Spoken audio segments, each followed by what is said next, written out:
So we are live. Yes. Okay. Let me just confirm LinkedIn.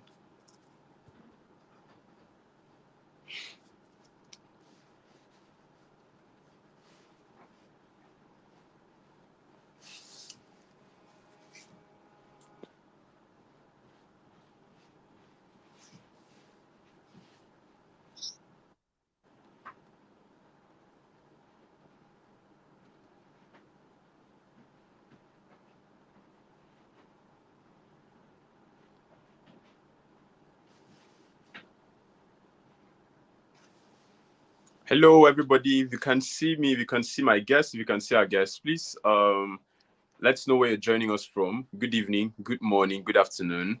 Thank you very much from wherever you're joining us from. Please, if you can see us in this discussion, let's get a comment. Feel free to send in your comments. Let's know where you're joining us from. I'm Ubong Matthew.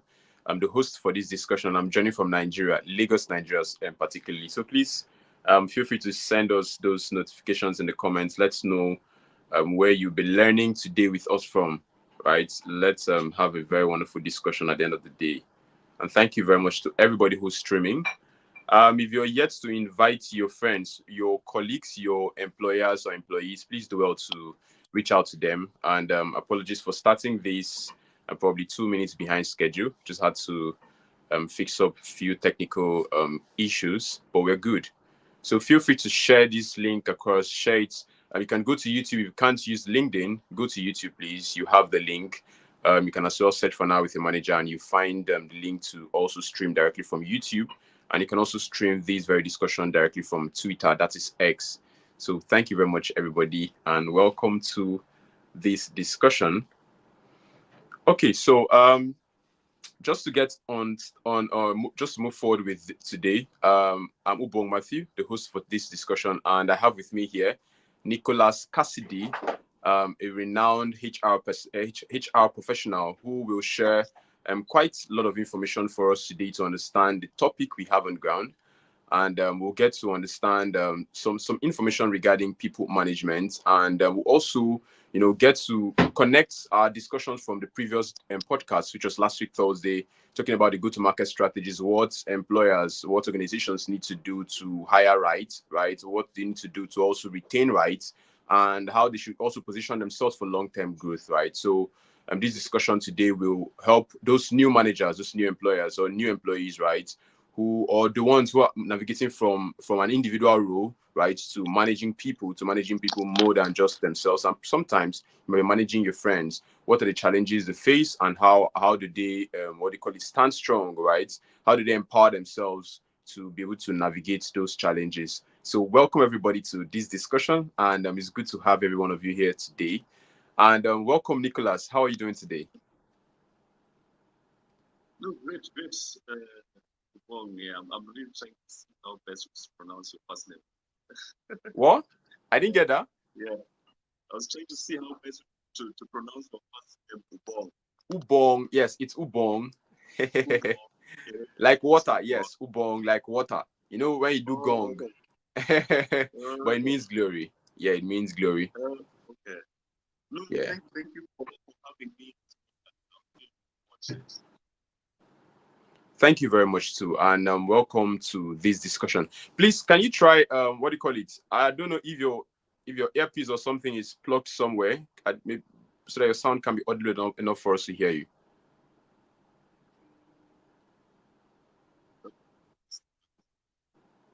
Or do you have an earpiece on AirPod? That can still work, please.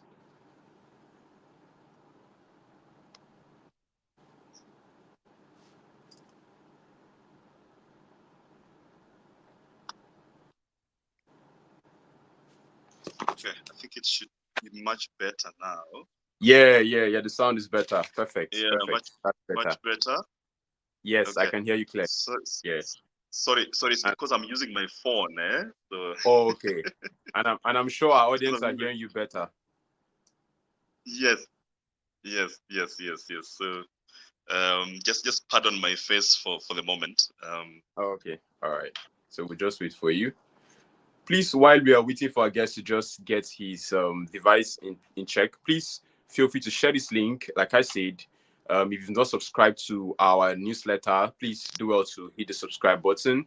Subscribe to our YouTube channel. We have something coming your way on Monday next week. We have a very wonderful, interesting discussion, right, coming your way on our YouTube channel. So please do well to hit the subscribe button and just search for An Hour with Your Manager, and you'll be able to connect with all of the informations we have on board, right? Because we are here to serve you, and we'll always try our best to do that. So thank you very much once again, everybody.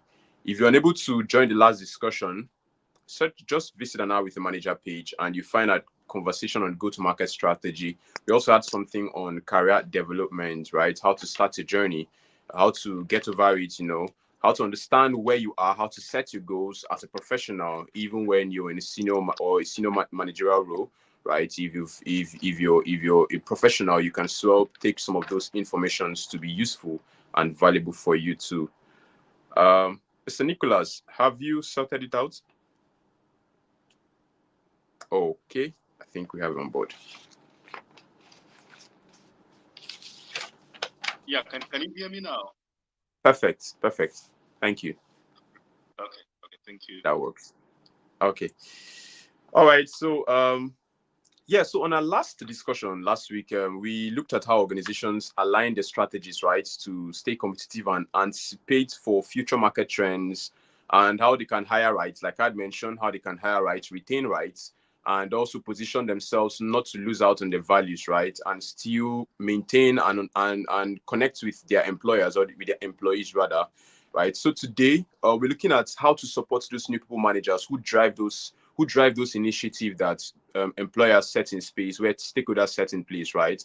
The new managers who transition from an individual role, who probably had friends all over his team, all over his his team, right? But have to start managing those same team. What the challenges they face? How do they do that, right? I know some of them have to battle from saying, "Oh no, I don't want to become a manager anymore. I prefer to go back and become and just to maintain my individual role."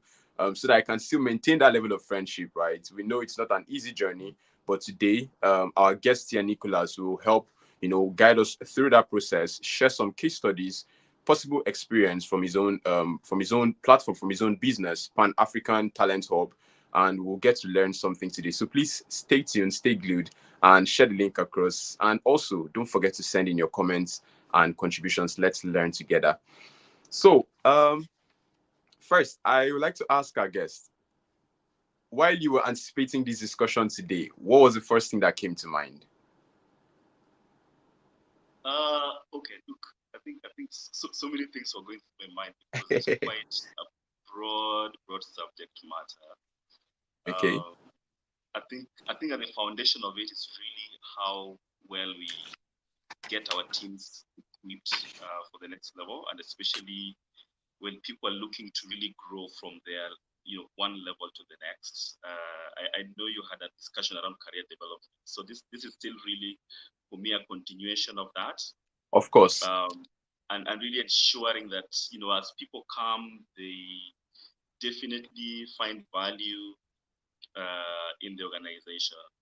They find meaning in what they do in their work, and it's really fulfilling for them to see that they are able to grow and develop from one level to the next. Some of them would aspire to be people managers, some probably not. They'd rather just remain, technical specialists, but then you want to focus more on those who then would want to aspire into people manager roles. And of course, it has its own unique challenges. And the beauty about it, when you think about it, I mean, at Pan African Talent Hub, we have sort of carved a niche for ourselves as doing everything by Africa for Africa. So focusing on empowering the talent for African talent for Africa's future. Okay. So really being biased to how well we can empower and fire up the continent's talents to really set a stage as a place to be for excellence across the world. And by doing that, this is really foundational, because people will always want to lead. I think we all leaders, but when it comes to leading people, it's a different ballgame. So yeah, those are some of the things that were going through my mind to see how do we anchor this conversation in such a way that people really rethink how they shape their, what they think about their future careers, what this means to them personally, and also if they're going to lead people, what this then what would be the impact on the people they lead and the teams that they support. Yeah, so I think there's a lot to this topic. I'm very passionate about it because for me, it's all about getting it right from the beginning. And first time managers is the beginning of everything. So if you're gonna set the stage for future leadership leaders in your organization, then you get to start from leading from down. Start with your new managers who have not been doing any management before, and get them to that level where you can see their readiness, you can feel their readiness, and then they can feel valued by the organization, supporting this particular growth. Okay. Thank you very much, Nicholas, for giving us a brief into some of the insights we're going to get from this discussion today.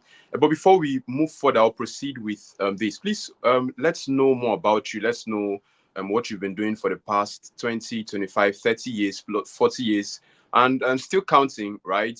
Because every day by day, the year keeps growing, and you never can tell. When you look back, you'll be like, wow, I have done 10 years already, I've done 15 years, I've done 20 years, and I'm still moving and still creating impact without even knowing how it all started. And finally, you're building a business out of it and impacting lives out of it. Please, let's know how you went through that journey and what you've been doing so far. Yeah. I mean, it's obviously not 40 years, 30 years. but Yeah, hopefully it's barely. going to get to then. We'll be looking forward to So, celebrating 30 to 40 years soon. yes. Quite ambitious, yes. Look, I've had quite a run, if you call it that way. I mean, I've quite a run. I started off very early on in consulting, and I think over time I'd always wanted to work in corporate. So I had my fair share of the corporate life, starting off with some top multinationals, the likes of General Electric, and really learning on the go, getting to understand the trade. And really, for me, my biggest thing was I have always had this ambition of starting my own sort of Pan-African powerhouse. So as I was getting that experience within corporate, I never lost focus of this dream. So I moved in between two big corporates over 10 years. And this is really mainly private sector companies. So, and I've been fortunate enough to work with some top, global companies, really to help me shape my thinking, broaden my worldview, get to appreciate, some of the challenges and learnings in working with different or diverse cultures, working across multiple countries, learning from some of the best leaders that have been there, done that, having the privilege of leading certain teams and supporting their their outcomes, and of course learning by doing that. I also had the privilege of going back into consulting at some point to recalibrate and see if I learned enough now to go on my own at some point. And I said, hey, maybe I still need to exhaust more industries, more sectors. Because if you look at my profile, I've been through, I think, multiple sectors. So right from manufacturing, healthcare, technology, financial services. Now, recently the non-profit sector as well. And I think for me, I just wanted that whole spectrum, end to end, to help me appreciate what happens, the different dynamics in different environments, in different setups, so that when I move out now to build my own outfit, then it becomes, I'm fully confident in what I'm getting myself into. And so the dream even became much more stronger when I was in my last, when I had a stint in the NGO space. And Okay. I said, hey, I mean, this is really not, the non-profit was quite a learning as well, because transitioning from profit into non-profit Yeah. can be quite challenging. But I really appreciated the experience, because then it was my last step in to really then step out. Okay. Okay. And so getting there, done that, appreciating the fact that I'm been able to drive some real key transformational projects, putting some foundational work within the sector, build um, quite a strong brand as well. Personally, I think since I was very intentional in getting to this point. I started building my brand quite early on. So really getting myself out there, engaging with the industry as a thought leader, coming into such forums to just share insights and learnings with teams, and I think that has given me that thrust, to sort of, hey, I mean, you can always take a bet if you really believe in it. You can always try something new, learn from it, and move to the very end. So I think I'm at a point where I am living that dream. Well, of course, we're just starting, but I can already see the future. I can already start shaping it. I can already start engaging with the industry. I can see the possibilities that there is. And I always keep asking myself, Ubong, if I don't do it, who will? The Of challenge course. is quite big. If you look at Africa, where we are today, we always say Africa is rising, but we're not really rising. We need to really do the rising ourselves. We don't need to wait for Yeah. anybody else to come in and tell us that you guys are now rising because from a conference we're calling World Economic Forum. But we have to start from inside. We have enough talent here. We need to just unlock their potential. We have enough startup companies here. We just need to fire them up, drive them to really exhaust their potential, open up market opportunities for them, deliver to our promise to our clients, try and co-create solutions within the continent, with different ideas that we have, and build real empires within the continent. And so the Pan-African context really fits into this dream.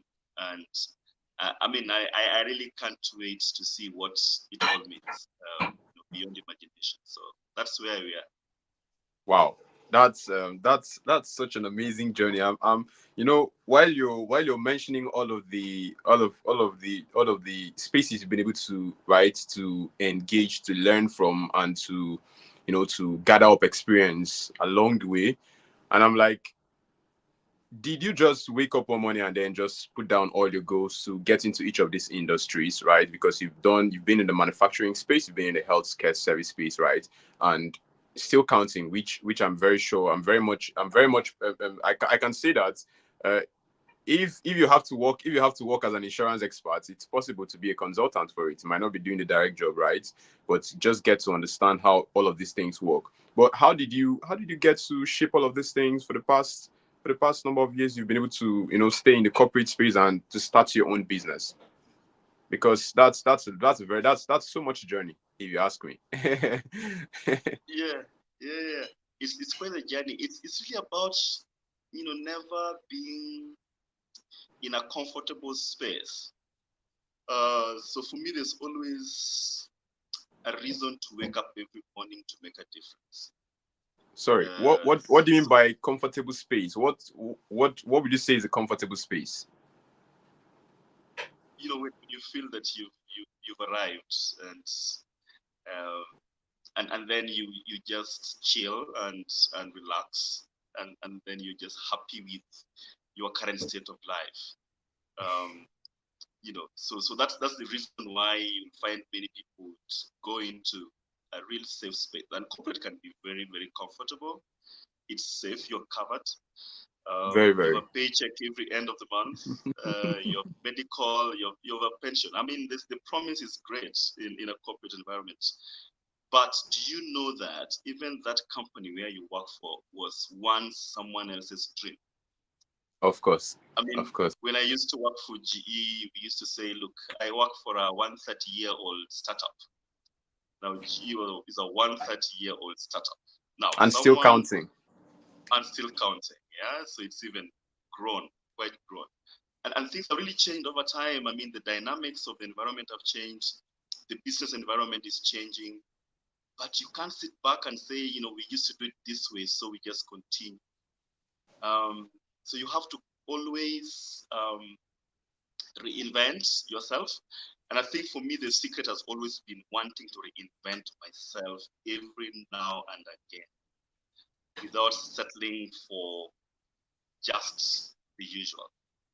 I don't settle for business as usual. I have to always reinvent, look at the possibilities. How can we do it better tomorrow? I mean, when I was starting off on Africa Talent Hub, I don't know, I can't even tell you how many times I've been changing our company profile.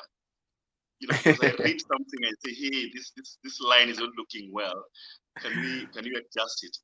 Or I go somewhere, we have an engagement, and I come back. Hey, okay, what are we delivering to our customers? I can imagine. So not settling for less.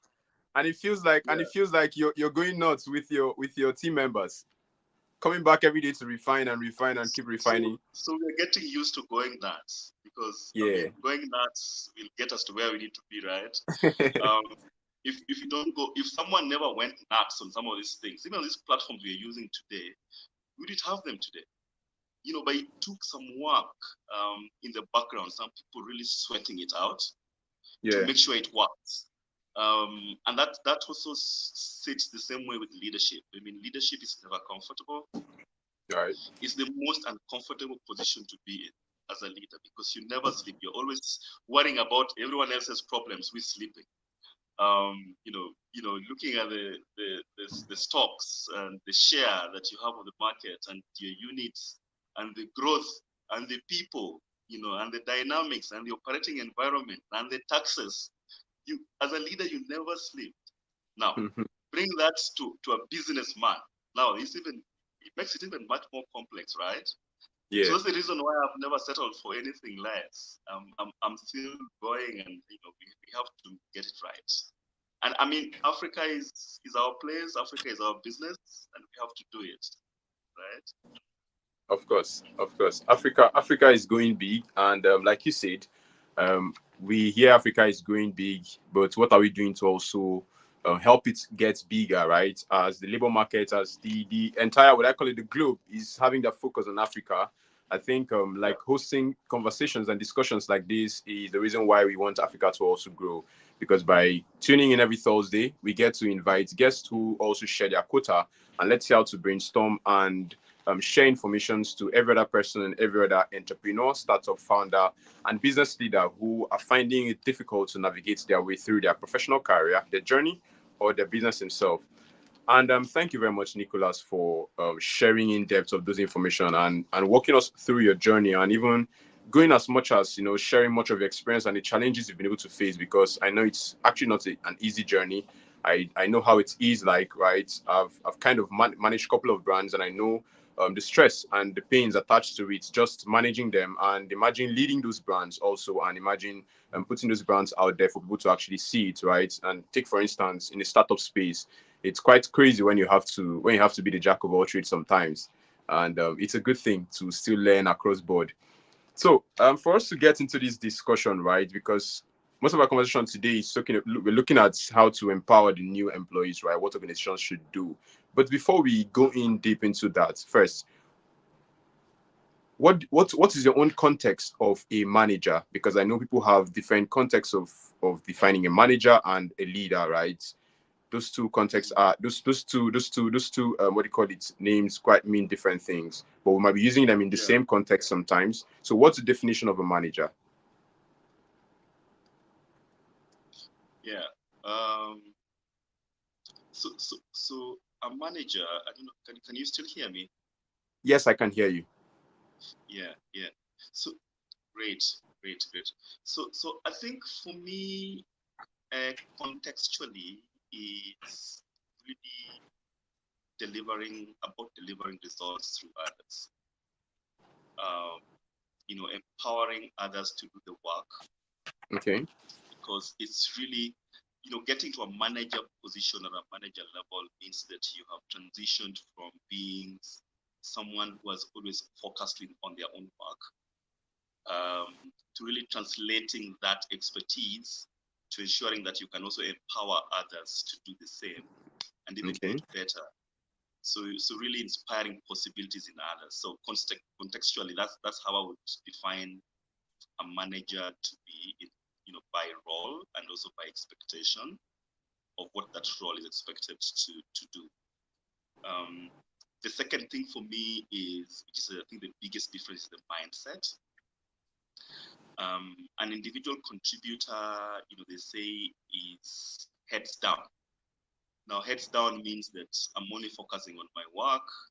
I'm Yeah. focusing on attaining technical mastery on my craft, but a manager is expected to be heads up.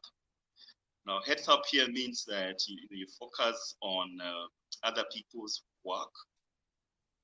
You focus on driving collective success, and then you also prioritize development of others. So you develop your team rather. Yeah. So the main difference for me is, you move from heads down to heads up. Thank you very much for that context. So, manager in your own context is moving from heads down to heads up, knowing that it's not about just you. You're moving from just managing yourself to now managing other people who are still trying to achieve the same common goal, right? To bring everybody together. And thank you for that in depth. But so for us to move into looking at new people manager, right, in different organizations, right, more or less like individual employees who are transitioning, like you've shared, transitioning to a managerial role because of their expertise, because of what the employers have seen, the competence they've been able to see that, oh, this person can actually deliver because he's been able to, keep up at this certain range of time, whatever qualifications that is attached to the role, for them to fully say, oh, okay, Matthew, come on board to manage this team, come on board to manage this team of 5, come on board to manage this project, get it to success, and let's see what could be done. And not everybody actually enjoy wanting to take those positions. In your own context, or so far the organizations and brands you've been able to connect with, what are those very common things you see that is more or less like a challenge for new managers in different organizations? The biggest challenge, I'll tell you, is readiness for the manager role. So most organizations tend to promote their teams quite prematurely into people management responsibility. Now, remember, if you're moving from to your first time manager role, there's a lot of expectations on you as a first time manager. And the best thing that would happen to someone like that is preparing them for that expectation, for that role.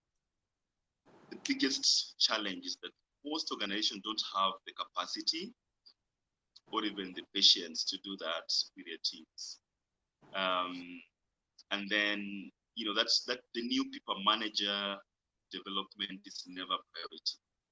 So most of them focus on the work at hand, that, hey, we have Matthew, I think we have a great opportunity here. You've been doing really well. You've been an outstanding performer of the last 3 years. Your track record speaks for itself. Now, the opportunity you've always been waiting for is here. You're gonna start managing 10 people. And you start sweating. 5 countries, and then you're very excited about the promotion, right? But then, before you know it, what awaits is not anything you've ever imagined before. It's so complex. So when you get into your first job, that first manager role, the first day, and then people start coming to you, expecting you to make decisions for them and needing solutions for problems. And you have to then now start thinking with the people. You have to start, doing goal setting with the people. You have to start being very, very clear on the aspirations.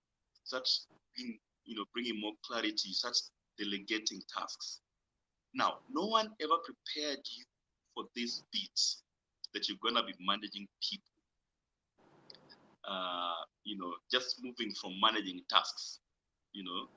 So the biggest challenge is that, and I think research will tell you that most first-time managers actually struggle within their first 6 months, Yeah.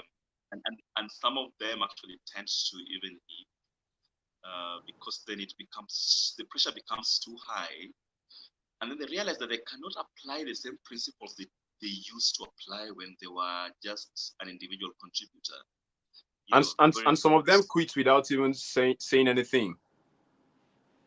Yes, so you'll find that some of them just quit, or you will, as we always say in HR, is that you've been promoted to a level of incompetency. Because what got you where you are is not what's going to get you into the next level. So the assumption is that because you've been a great performer, you're still going to be performing optimally at your next level of people management, but it's not a walk in the park. Yeah. So I always say, try and interrogate what needs to be done. What is the learning path for the new people managers? Once you have identified them, you have to put them on a learning track. And you have to, first of all, understand the expectations of that role. Find out from the first-time managers as well what the expectations are. Know what that role is expected to do. So, a typical manager role would have aspects around, say, admin, which every manager would be focusing on. You'll have things around people development. You'll have issues around delegation. You'll have issues around performance management. And all those things require a lot of interrogation in terms of preparedness. Yeah. So what I've seen work in places where I've been is that, as a mandatory requirement when you're being promoted from an individual contributor to a first-time manager, you have to go through a mandatory people manager basic, something like, learning a day in the life of a manager, for instance. So you have to go through that before you transition. And then as you transition, there are a couple of, parallel programs that then you'll also be going through as well. So it's almost like your typical orientation onboarding program, but this is really, preparing you internally now for this new challenge which you're getting yourself into. So in most cases, it helps if you have it well thought out, well planned out from the very beginning,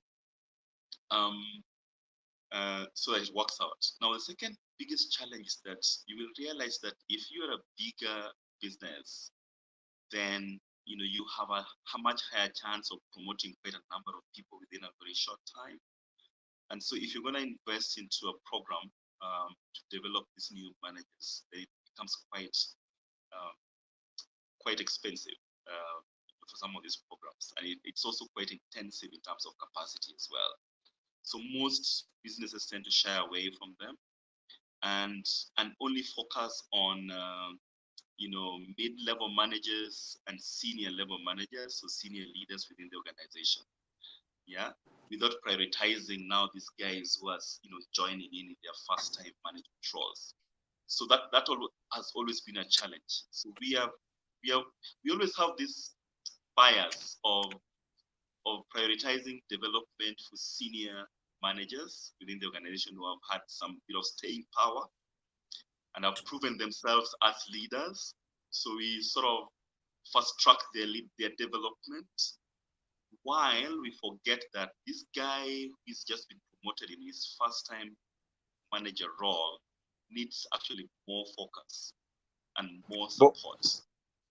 but Yeah. but let me come in a little bit. So yes, we know that the new managers, they need lots of support, and they need to also what do you call it, to understand the organization first, because to the ones that might be coming in from a different, right, from a different background, right, coming in at the first time, or maybe transitioning from an individual role like you've mentioned to a new managerial role, how what are some of the things that organizations should be looking at, right, should be looking at trying to help them at first onboarding them, right? Because I feel like there's some principles that they should keep in place, knowing that this is what will be able to guide them. Like you said, 6 months down the job, you're still finding your feet. You're still trying to understand what is happening. How am I going to do this? Who am I getting the? Who am I reaching out to put this down? Some of the stakeholders might be rigid to you, right? You're trying to see how to get to know this person, how to break into that person, how to become a people lover, right? And you have your head trying to trying to what do you call it, take care of everybody, but sometimes you end up not taking care of anybody, right? Because you're trying to find stability in where you are as a new space. So what are some of these what are some of those things that organizations should do to onboard them, to make their job process, right, looking at the future of work? Because why I'm saying, why we're having this conversation mostly is because of the future of work is remote, right? And take for instance, when we have to see on the screen, I'm not coming to the office physically to talk to you, right? We're not going to be seeing any, probably the next 2 years, the next 3 years, but we're all communicating virtually, except we have to have maybe once in a while organizations meeting, right? So what are the things organizations should do to get their new managers on board the whole process, to make their work process seamless and not very much stressful as it should be, even though there'll always be stress in between? Yeah. Yeah. Yeah. I mean, look, it's you will agree that this pool of new people managers actually uh, would probably be about 60% or so of their managers into the business, because these are your first line, Yeah, and these are the guys who interface with your employees almost on a day-to-day. These are the guys who represent your brand with your customers. These are the guys who actually role modeling the culture to the yeah, wider employee population, because they are closer to these are the first line of defense actually with your teams. Um, so I think one thing would be to really spend some time thinking through a comprehensive development program for first-time managers. Uh, First, looking at 4 areas. So first is think about the expectations of the first-time managers. What is their role in the organization? And as you think about the expectations of a first-time manager role, you could be looking at 3 things or 4 things. So one is the administrative bit component of that role. The second thing is the team management component of that role. The third thing should be the people management or the people development component of that role. And then finally is the personal leadership development for the manager himself or herself. Yeah. So what you'll be doing is something, almost close to a first-time manager needs analysis, if you call it that way, because this will help you determine what this will look like. When you think about administration, you're looking at, those mundane tasks, policies, procedures, compliance. When you think about team management, you think, how do you bring this team together? Planning, delegation, performance, all these things come into play. How do you bring this into such a way that you prepare your team in such a way that they are ready and they know, for me to get my team to perform optimally, there are things I need to look forward to. Things around conflict management, for instance. You're leading a team and everyone has their own different opinions, very diverse. How do you navigate through that? The other thing is around people development. So you have to prioritize the development of this team as well, because you're going to be managing a team. All they're going to be asking is, how am I growing? How is my career shaping up? Yeah. So you need to create that safe space for your team to really thrive. And then finally, you also have to think about your own personal development so that you are continuously being effective as a first-time manager. Now, that's the first part. The second part of it is you need to look at what has worked before and probably what has not worked. Okay? So you may want to assess the current state of any sort of development initiative that has been there before. Some people do it in form of onboarding, so they have some mandatory trainings that all managers have to go through. Once you're promoted, you have to go through, and then probably it's a very, very short program within the first month or the first 3 months. So you can look at that, first assess the current state, and then look at the effectiveness of these existing programs. You know, to what extent have they been able to support the development of these frontline leaders? And you could look at some of the data you've had, historical data in the last 2-3 years, because that baseline data will then inform how well you can improve the new program that you're putting in place. Look at some of the gaps, so the things that have been falling, and some things could be related to culture, some could be related to people leaving prematurely once they're promoted, some could be people, you know, really struggling within the first 6 months. So just identify those gaps, because then it will inform how best you can, you know, design the new program. Okay, so sorry, just to come in a little bit. So we're getting comments from the audience here, right? Regarding to what you're discussing right now. Shout out to Dr. Marcia. Thank you very much for tuning in. Dr. Collins, thank you for always pushing the brand and always sharing your own quota, and Erica as well. Thank you very much. So Dr. Collins is saying that new managers must be hired with skills that meet the requirements according to the JD. That's a job description. And do not hire someone with no clue of the docket, otherwise you will fail. 6 months is too far to wait for a manager to perform. So have you been in a space where an organization hires a manager without that skill set but become a good performer, or is it on a negative part or negative side? Yeah. So I agree. I agree with the doctor, because look, most I think the more common practice is where managers are hired based on their current level of performance, without really assessing their capacity to perform as a people manager. Remember, the difference here is moving from leading self to leading others. Yeah. So that is a shift in leadership. So you always start from leading self, then you go into leading others. Now, when you get to leading others, no one really prepares you optimally for that. It's really based, sometimes it's based on potential, what you have shown over the past. Sometimes it's also based on capacity. Maybe you've run different projects over time and you're really good with people. So because of that, you know, we take a bet on you. But most successful managers at these levels are very well supported. And they're very well supported with a very strong onboarding program at the point of transitioning. And then there's also that bit of always checking in. So, you know, that's why I was saying initially that this is a shared responsibility. So you can't leave it to the HR, you can't leave it to the first-time manager, and you can't leave it to their boss.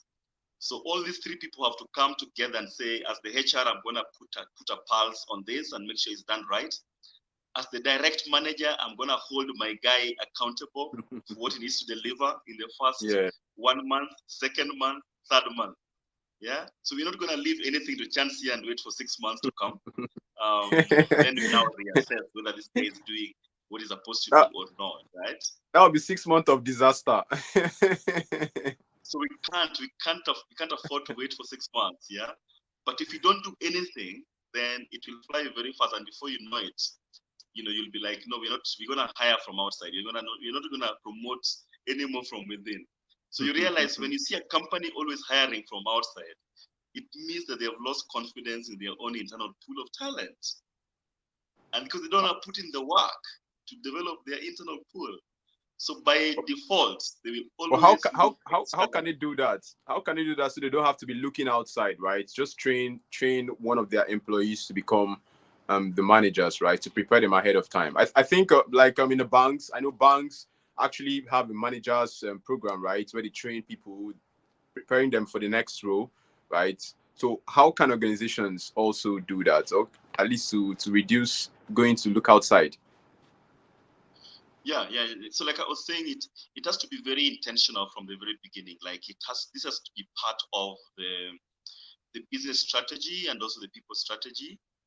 Looking at where we want to grow as a business, it means that if you're going to be sustainable as a business over the long run, we must identify the right people for the right roles and identify this early. So if you do your talent review over time, you will of course look at performance versus potential. And of course, you will carve out some of your top performers who have also excelled in some real challenging roles.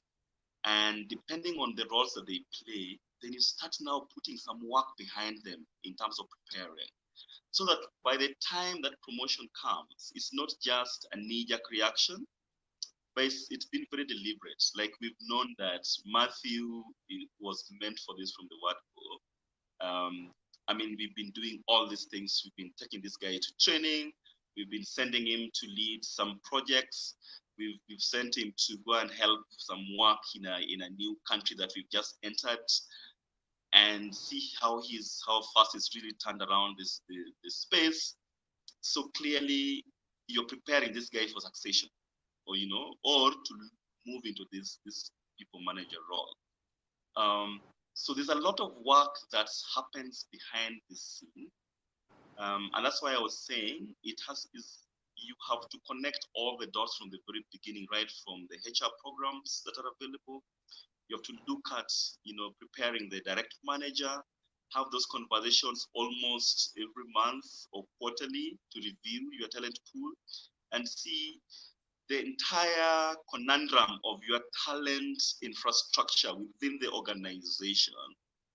Who are our best bets, within the next 6 months or the next 12 months or the next 8 months? Who is ready now for Matthew's role if Matthew was to leave today? Within Matthew's team, right? And we have to identify that early on. So that's how organizations have to do this. Otherwise, if it's always a knee-jerk reaction that, hey, but it's a gut feeling that I think Matthew is ready. Everybody likes him. He's a nice guy. He smiles really well. He's pleasant. So let's give him the job. You know, And you then that find a doesn't business cut in it. Shatter. It doesn't cut it, right? It doesn't cut it. Yeah.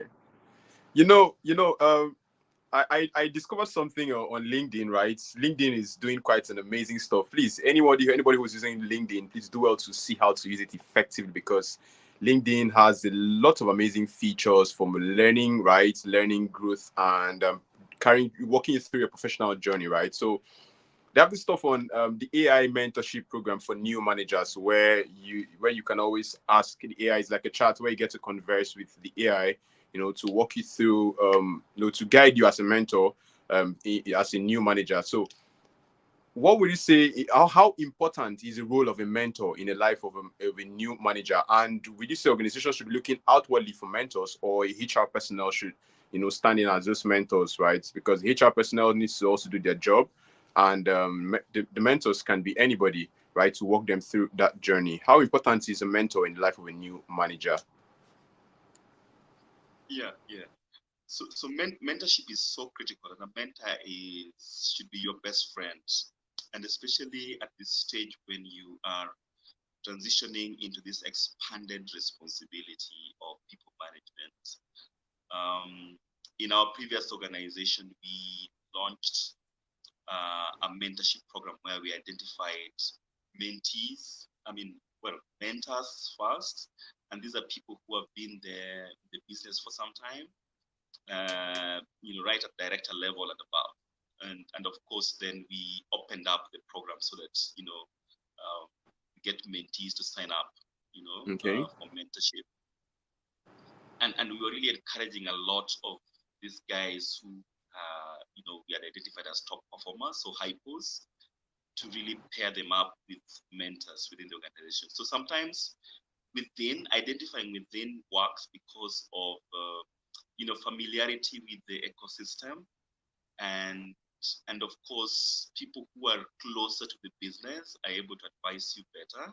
Sometimes you want to also check out, there's no limited number of mentors you can have, right? So you can still advance and identify some mentors yourself depending on what you're comfortable with.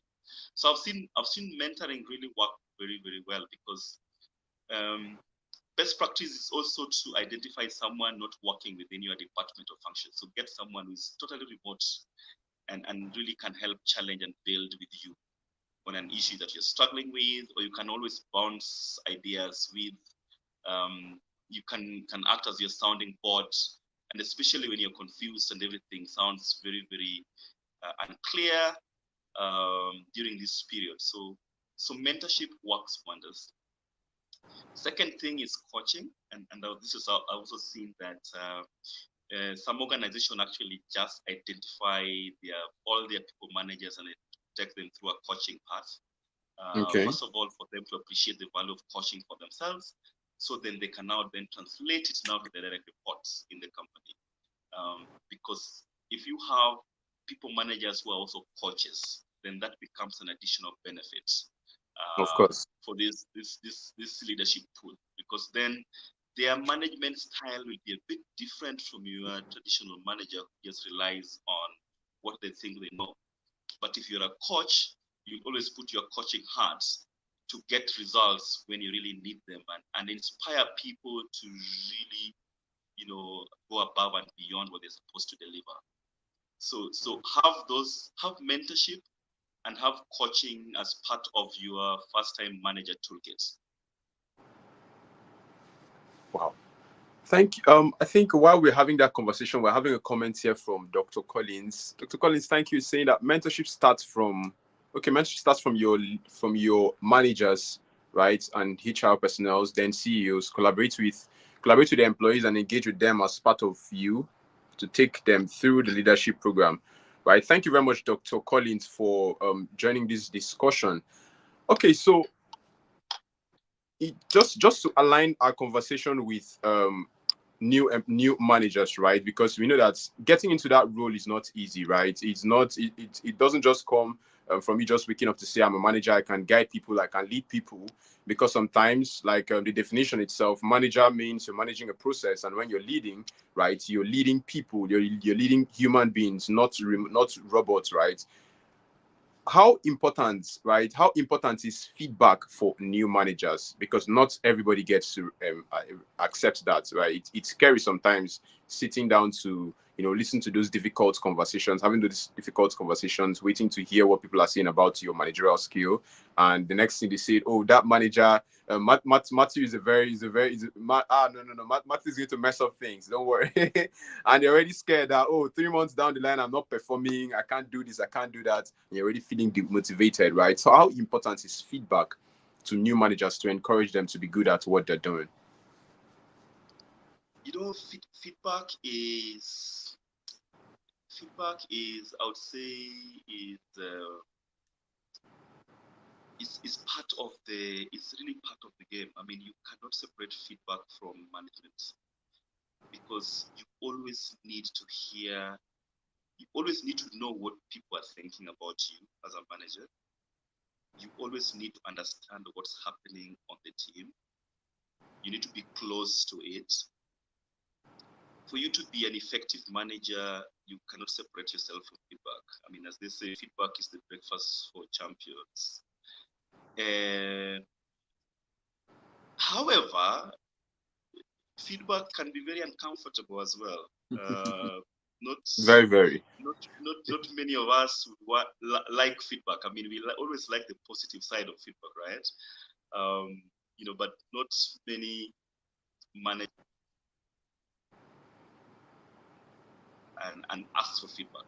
So ideally, a manager should be able to ask for feedback from their direct reports, from their peer managers, their peers, and even from leaders above them. So there is actually either 180 or 360. Yeah, without actually the organization now forcing it down their throats that, hey, guys, now we're gonna do a 360, so prepare for it, and then it becomes some sort of like an acted thing, like a campaign Panic. across the organization. Managers being really nice all of a sudden because it's feedback time, so they need the scores need to look really, really good. So that becomes very plastic. Right. But for feedback to be effective, managers have to be very deliberate in asking and seeking out feedback, and also giving feedback at the same time. But this is really part of the game. I mean, part of the orientation is help managers know how to give feedback, help managers also know how to seek feedback. In most cases, we assume that they know, and we assume that they will seek for it. Yeah.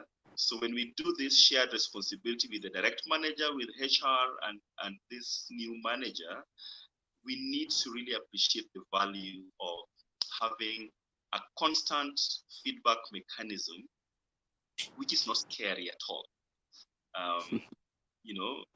And make it constructive. Make it constructive. So feedback that is gonna not leave me really feeling drained, but it's gonna leave me feeling fired up and feeling like, hey, I think he has my best interests.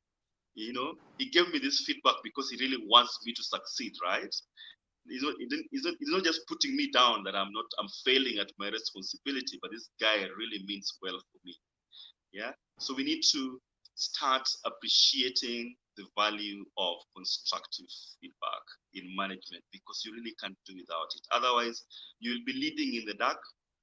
You say one thing today, people do one thing, and then you will always have different pools of people, different voices in the room. They will always say yes, yes, ma'am, when you are there, just to please you.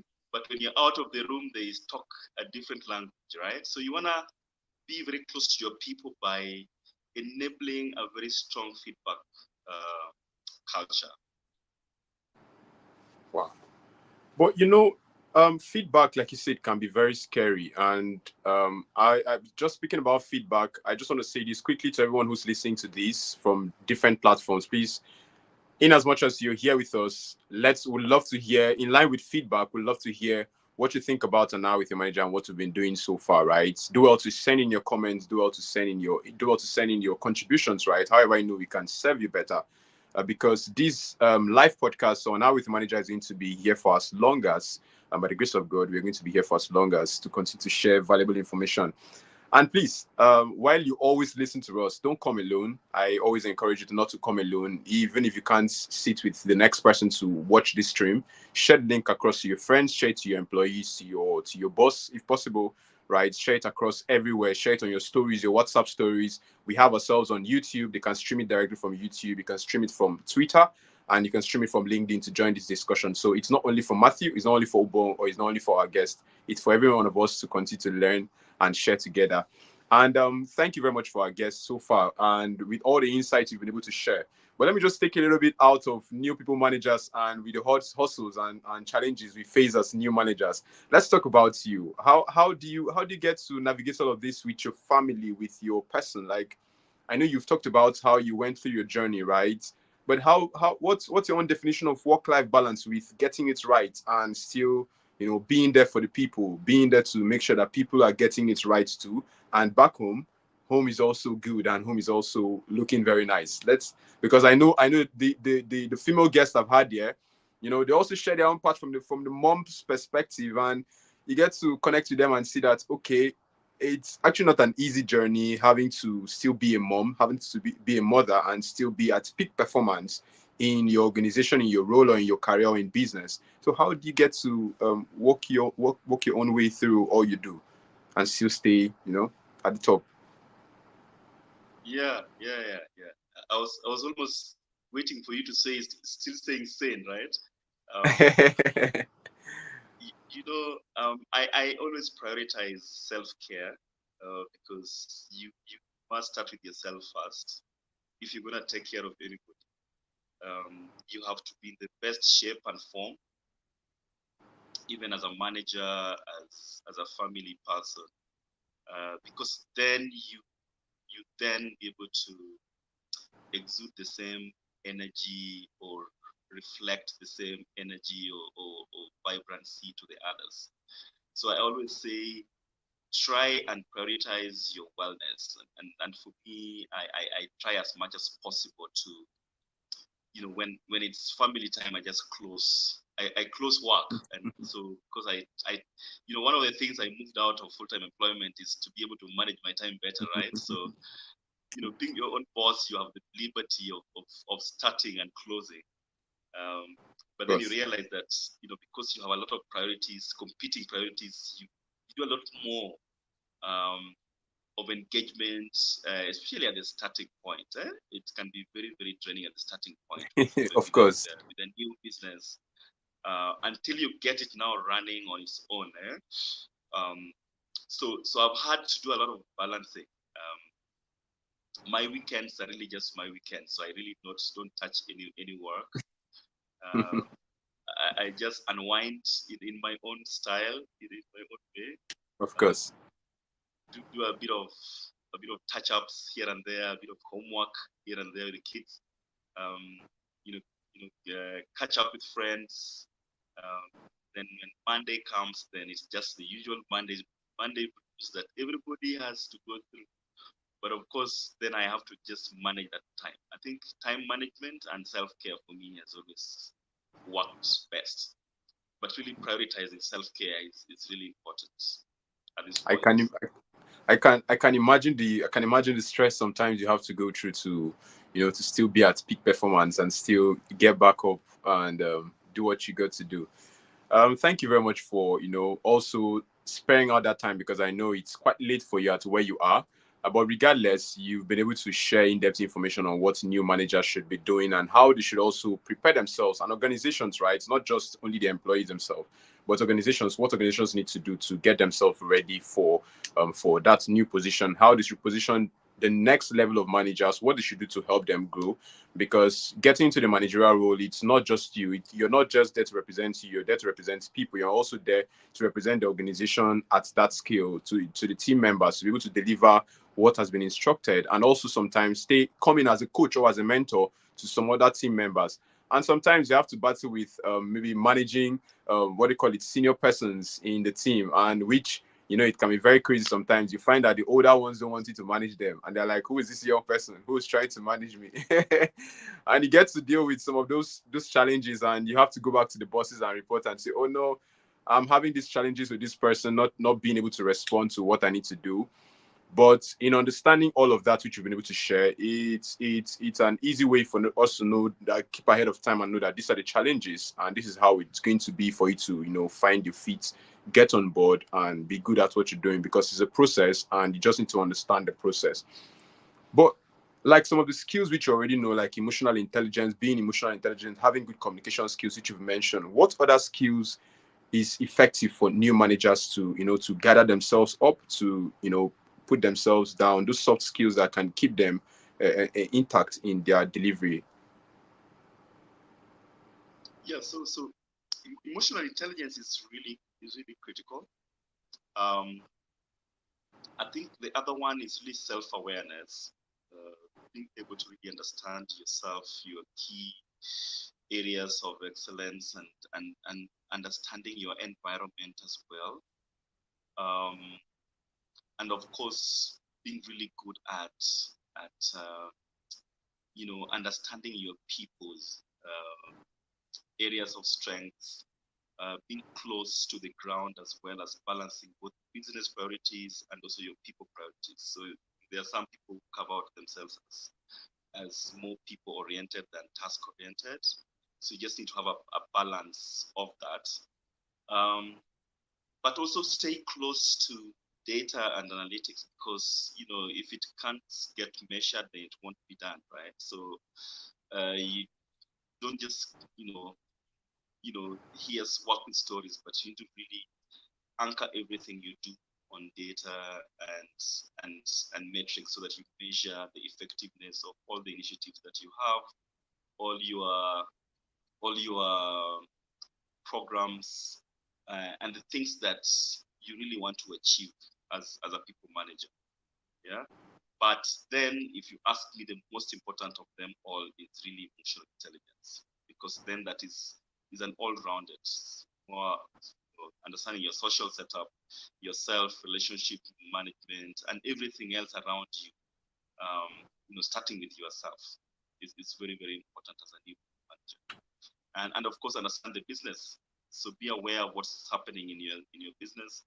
Be aware of what's happening in your surrounding. Be aware of the changes, and the ability to adapt quickly. So change management becomes in handy because of the dynamism of the operating environment as a manager. So being able to embrace change as it comes and adapt quickly, adjust, drop what can be dropped, move with the new, reinvent yourself as a leader. So keep growing, keep learning. And really nothing stops at this point. Never settle for less. Always go for the top. Yeah. So I think that for me is what I would add to what you've just mentioned, to what is really critical. So in Pan African Talent Hub, how have you guys been able to win in all of this, in managing people, in mentoring? I know you mentor, you coach. How have you guys been able to win in helping new managers and helping managers and helping professionals and even organizations to be able to manage their employees and employers effectively? Yeah. So sorry. Let me just take that. Oh, okay.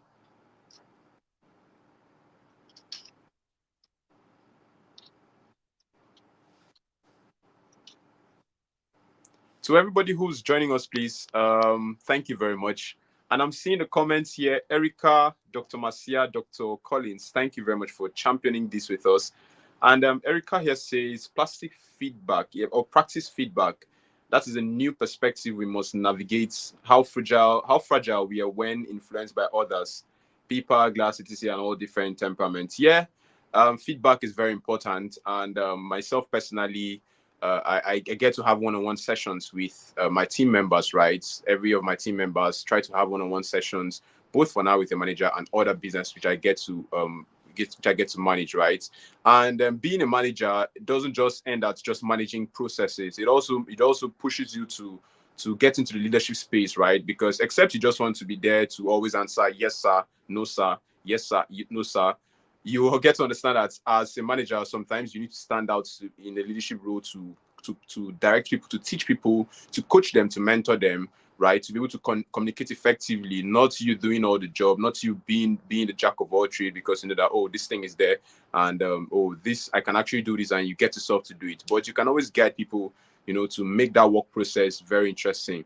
And from all of what our guests have been able to share here today, talking on sharing with us information on how to start our journey, what to do to be able to navigate through the challenges you might be facing. Because going into the new manager role, or being a manager, I would say it's not an easy journey, and you need people around you. You need experts around you. You need your HR managers around you, right? You need the mentors you have in your organizations around you. I need those people who will be able to champion change and put you in the right course, not demotivate you and tell you that, oh no, you're not going to be able to do this.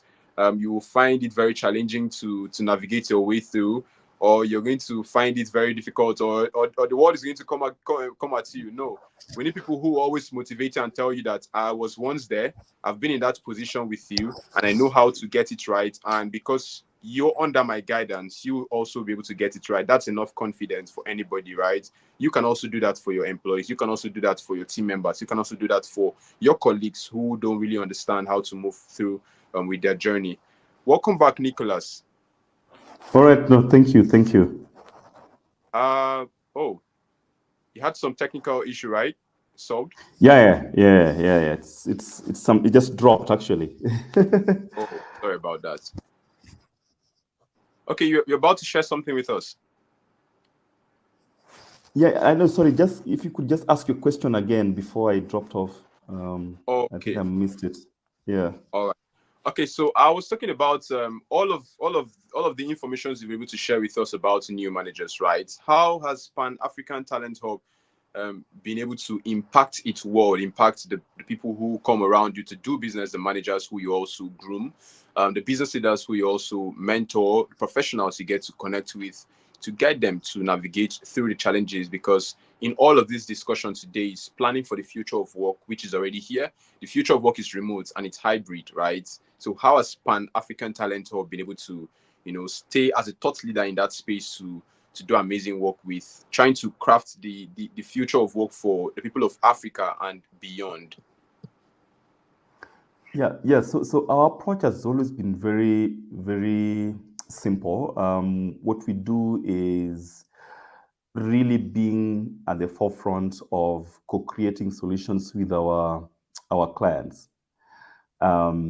We don't go in there as know-it-all. So we sort of assess, get to immerse ourselves into the business, get to understand what are the real pain points, get to understand the ecosystem, the people, the aspirations, the strategy, the growth plans.